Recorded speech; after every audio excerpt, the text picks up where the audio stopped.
If you can't enjoy gaming, you're in some sense being left out of the conversation. Your friends are all playing, and if you can't participate, you're kind of socially disconnected from them. Project Leonardo, with the help of the community, with the help of accessibility experts, has been realized today as the access controller.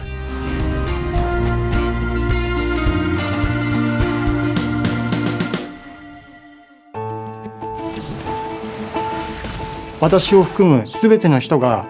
プレイステーションのゲームを楽しむためにコントローラーが必要で、このコントローラーも全ての人に楽しんでもらうために作りたいと思いました。It was incredibly important to us to create an accessible controller, as we were really aware of a lot of players in the world who couldn't use PlayStation for a variety of different reasons. In order to get around this, they themselves had modified hardware, used third-party solutions and other ways to be able to interact with it. And it was very clear and obvious to us that we needed to do something to sort this problem out. The first step was to try to figure out what we didn't know. Not being disabled myself, it was very important for me that we try to learn and understand what it was we needed to solve for. To get this right, we really need to engage the community. We really need to be talking to experts in this field to advise and guide us on what challenges we need to solve. How do we go about solving it? And we spent a lot of time consulting with experts such as from Able Gamers, from Stack Up. They're a military disabled veterans organization with special effect over the United Kingdom. And they lent us a lot of insight into key challenges that were preventing people from interacting with a standard controller. In consultation with the community, in consultation with experts, we went through very extensive prototyping phase, a much longer prototyping phase than we typically have, across 3 continents, gathering data. There was certainly more team effort and collaboration with the Access controller, more so than any other project that I've worked on. In our user testing lab in Tokyo, we have a viewing room, and in that viewing room there was always a member from industrial design or interaction design or the various other different departments involved in the project. Having this level of collaboration with the user research was incredibly important. It can't have been easy for the teams to sit in that viewing room and watch their designs get taken apart every day. ユーザーさんの語っていることを聞くっていうのもすごく大事だったんですけども、彼らの行動を観察することをすごく重要視しました。なぜその行動がうまくいかなかったのか、なぜ操作ができなかったのかっていうことを、その解決策が見つかることが結構多かったと思っています。ハードウェアとしてはプロトタイプを何種類も作りました。その都度ユーザーさんにテストをしてもらって、で評価を聞いて、でそのフィードバックに合わせてまた次のプロトタイプで改善をしていくといったことを何度も繰り返しました。Because it was a new concept, there was a lot of understanding of the target user first. My design partner, he's really good at creating high fidelity prototypes. プロモーションムービーのプロトタイプとかも作って、実際にユーザーテストをする前に、その PS5 で操作する前に、そういうプロモーションムービーを見て、情報を見てからやってもらうとか、より現実的な環境でユーザーテストするっていうのを準備してました。When we actually got the user test results, our assumptions were wrong. And so taking the raw feedback from the target users really influenced how we think about accessibility and the user experience around that. ユーザーの方に見ていただいて、ここが使いやすいよとか、逆にこの構造だとここが使いにくいとか、指が入らないので物が取れないとか、そういう使いやすいとかのフィードバックをもらって、どんどんブラッシュアップをしてきました。One of the greatest challenges with working on the Access controller was trying to synthesize results from such an ubiquitous device. You have all of the different hardware buttons, you have all of the different software options, as well as the accessibility conditions and the various games that people use. They could be using it with a DualSense, or they could be using it in the pairs. The amount of different configurations that were out there was overwhelming at first. お客さんの数だけデザインのタイプがあると思っています。というのは、お客さんが自分でカスタマイズをして自分の好きなアクセスコントローラーを自分で作り上げてもらうということです。正しいデザインの形というのはないと僕は思っています。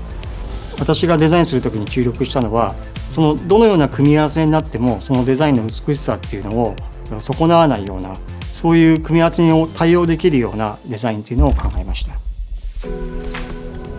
We wanted to provide a unique accessible controller that helped solve 3 key challenges. You didn't have to hold it to use it. It was much easier to press buttons that were all organized in a single plane, and had a lot of thumbstick repositionability and flexibility. And we want to deliver all of that in a controller kit that you could customize and adapt from day one out of the box. 基本的に円形をしていて、その一端にアームがついてます。円形の真ん中にはセンターボタンという一番大きいボタンがあるんですけど、その周辺に8つのボタンがこう放射状に並んでるんですね。このコントローラーは方向についてもお客さんが自由に設定することができます。上も下も右も左もお客さんは自由なんですね。なんでどのように置いても同じようにボタンの配置が操作できるように円形にデザインされているんですけど、その時にそのボタンの特徴だけを変えることで、お客さんが自由な方向に置いて、その場所で一番適切なボタンの配置っていうのをつけられるようにしています。フラットボタンっていうのをまず僕らとしては標準と定めてそれを用意したんですけど、実際一番ユーザーさんに人気があったのはピローボタンっていう枕のような形をしたボタンキャップ、それが一番触り心地だったり使い心地がいい。スティックキャップと高さが近くなるんですよ。そうすると手の移動距離が短くて操作できるっていうのが、そういったフィードバックがユーザーさんからありまして、それが大事だったんだって気づかされましたね。使いやすいスタイルっていうのがそれぞれあると思います。で、机の上で使いやすい人もいれば、膝の上で使う人、それからそういったAMPSマウントで車椅子で使う人っていう、様々あるので、そういったのも生活スタイルの中で本当により快適に使えるっていうオプションとして、用意してます。One of the biggest challenges for the UI was explaining this complicated product as simple as possible. We started off with a lot of text. No one wants to read text. So we tried to use 3D animations as much as possible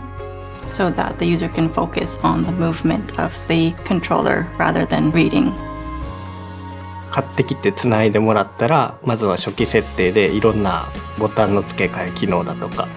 スティックの長さ調整だとか、そういったことを 3D モデルのアニメーションを使って、そこだけじゃなくて、初期設定が終わった後も自分が好きなタイミングでそういうボタンカスタマイズとかできるように設定にもそういうメニューを置いていて、スティック感度の調整とかもできるようにしていて、もう本当にソフトウェアもそうですけどハードウェアも合わせてこう一から全部自分で作り上げられるみたいなコントローラーになってます。We wanted the entire experience from the time you purchase it to be accessible, going all the way to the packagings of the unboxing experience's design to be openable with one hand, for example. 普段の商品にはつけてないんですけど、今回丸い穴を開けて、指を引っ掛けられるような構造を追加したり、シールのカットの部分に関しても2箇所丸い取り付けれるんですが、これは右手でも左手でもユーザーさんがどちらを使ってでも開けられるようにした方がいいっていうのをチームメンバーで話して今の形状にしてます。The greatest challenge so far was getting our foot out the door for this type of product. Seeing players who had never used the PlayStation before suddenly being able to actually use it via the access controller and the subsequent joy on their face was something I would certainly remember for a long time.